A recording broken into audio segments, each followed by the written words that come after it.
Mr. President, I just find that I am obligated to rise and object to this questionable, if not nefarious, special order facing us, Mr. President. As you know, Mr. President, our Rules Chair is finishing his 18th year in the legislature and will either become our lieutenant governor or he's planning on opening a hamburger stand on 4th Avenue in Anchorage, and we all know how much he loves hamburgers, so that could be a money-losing proposition for him. As you may know, Mr. President, he came in with a great freshman class during the 22nd legislature 18 years ago, and Mr. President, you were here to welcome us.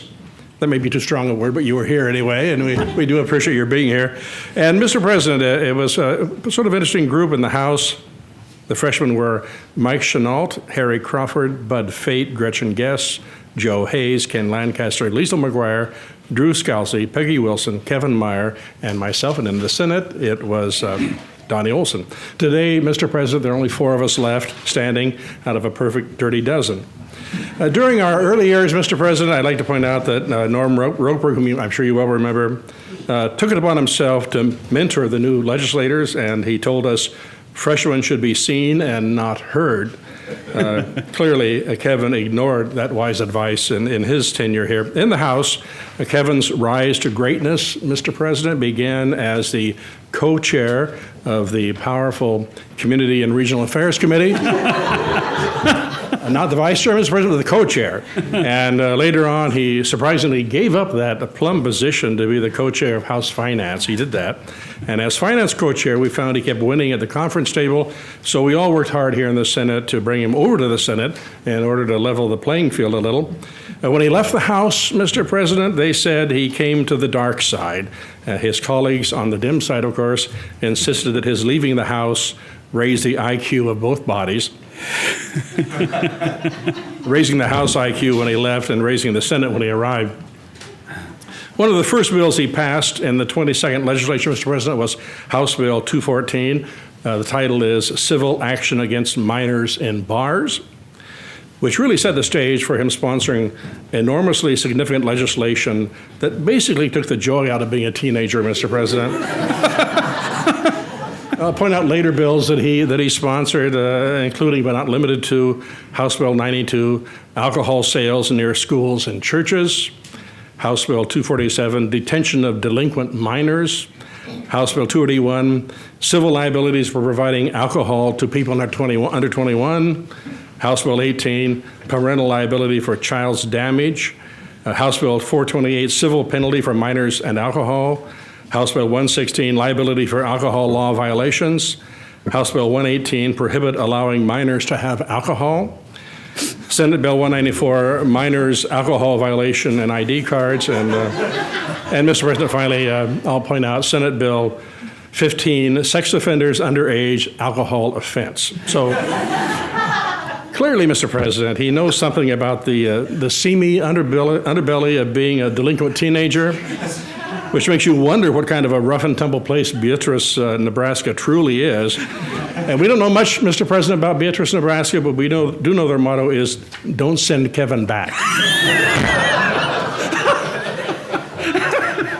Minors, Mr. President, have taken notice and offense at Kevin's crackdown of them and are protest marching in Sitka right now as we speak. Meanwhile, a recent poll indicates that he is the dad that teenagers would least like to have grow up with. Fortunately, most of them haven't figured out how to vote yet, so that's not a problem. Among Kevin's priorities in his final session are the infamous and well-known SJR 7, which would require voter approval for new taxes and also getting out of here in 90 days, neither of which seemed destined to pass in 90 days, Mr. President. As previously mentioned, Kevin grew up in Beatrice, Nebraska. On your desk, you'll find a copy of several photos. The first is a mugshot from age 10, provided by the local police department. The senator behind me, I won't mention his name, but he did say, over to him saying that, what a good-looking kid, what happened? And then later, Kevin went on to the University of Nebraska, where he majored in cheerleading. He was the homecoming king. As you can see from the second photo, another senator questioned how many of the candidates were in that run. But anyway, he did win it, and he was in that position. He worked part-time modeling attaché cases, you can see in the third photo. So Kevin has been in Alaska for nearly 40 years. He and his wife, Marty, have raised two daughters, Carly and Valentina, who we suspect have heeded his advice and walked the straight and narrow ever since he came to the legislature. Many of us know Marty from her time as the legislative staffer and her work with the Department of Military and Veterans Affairs, and of course we certainly know that Kevin married up in that case. After 18 years of working together, Kevin has finally got my name down, but he's still trying to figure out if the senator from District F goes by Shelley or Sheila. We're not sure about that. Like Al Franken, he is the giant of the Senate, having held every Senate leadership position possible, president, rules chair, majority leader, co-chair of finance, and he is the self-proclaimed nicest senator.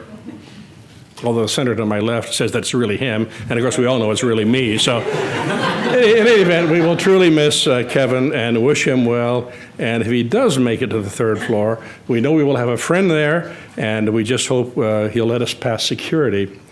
Maybe, Mr. President, I should not question or call this nefarious, and I sort of remove my objection, Mr. President. Thank you.